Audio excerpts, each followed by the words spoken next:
ইতালির একটি পুরনো বাড়িতে সিসিটিভির ফুটেজে ধরা পড়ে এই ভিডিওটি, যেখানে দেখা যায় বন্ধ দরজার ভিতর থেকে বেরিয়ে আসে সাদা পোশাক পরা এক মহিলা। বাড়ির মালিক প্রতিদিনের মতো সিসিটিভি চেক করার সময় রাতে ধরা পড়ে এই ভিডিওটি। তাদের আর বুঝতে অসুবিধা হয় না যে এটি ছিল একটি অদৃশ্য প্রাণী। প্রতিদিনের মতোই পার্কে ডিউটি করছিল কর্মরত পুলিশেরা। হঠাৎ তারা অদ্ভুতভাবে কিছু একটা নড়াচড়া করতে দেখে। তারা লক্ষ্য করে পার্কের মধ্যে যে জিম অ্যাক্টিভিটি রয়েছে সেটা হঠাৎ চলতে শুরু করে। তারা অবাক হয়ে যায় এই কারণে যে অতগুলো পুলিশ এবং অফিস কর্মীর সামনে এই ঘটনা ঘটে চলেছে, যেটা ক্যামেরায় ধরা না পড়লে হয়তো জানাই যেত না। অদৃশ্য জিনিস ম্যাক্সিমাম টাইম মানুষের চোখের আড়ালে হয়ে থাকে। অনেক সময় বাচ্চাদের সঙ্গে এই ঘটনা ঘটে থাকে, তার কারণ তারা কাউকে কিছু বলতে পারে না। যেখানে এই বাড়ির মধ্যে ছোট্ট বাচ্চাটি খেলা করছিল, যেখানে সিসিটিভি ফুটেজে দেখা যায় জানালায় ঝুলতে থাকা ওই ব্যাগটি নিজে থেকেই দুলতে থাকে। বাচ্চাটি একদম ছোট হওয়ায় সে কিছুই বুঝতে পারছিল না। তার পরের মুহূর্তেই দেখা যায় আলমারি থেকে দরজাটি হঠাৎ নিজে থেকেই খুলে গেছে। আগেই বলেছি এই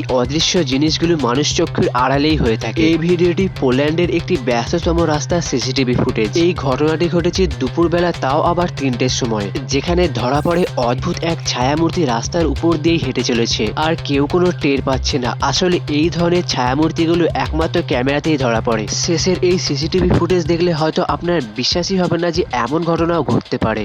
যেখানে দেখা যায় বাড়ির বারান্দায় একজন বিছানায় শুয়ে রয়েছে আর তার শরীরের ভিতর থেকে এক অদৃশ্য প্রাণী উপরের দিকে উঠে যাচ্ছে। দেখলে মনে হয় তার আত্মাটাই বাইরে বেরিয়ে এসেছে, যেমনটা আমরা সেই সিনেমার মধ্যে দেখতে পাই। এই ঘটনাটি 2014 সালের একটি বাড়ির সেকেন্ড ক্যামেরায় ধরা পড়ে। অনেকেই এই অদৃশ্য জিনিসে বিশ্বাস করে না, কিন্তু টেকনোলজি এগিয়ে যাওয়ার জন্য আমরা অনেক কিছুই জানতে পারি। এইখানে সমস্ত ভিডিওই আপনারা সিসিটিভি ফুটেজের মাধ্যমে দেখতে পেয়েছেন। তাই পরবর্তীকালে যদি আরো এই ধরনের ভিডিও দেখতে চান তাহলে অবশ্যই এই চ্যানেলটি সাবস্ক্রাইব করে পাশে থাকবেন।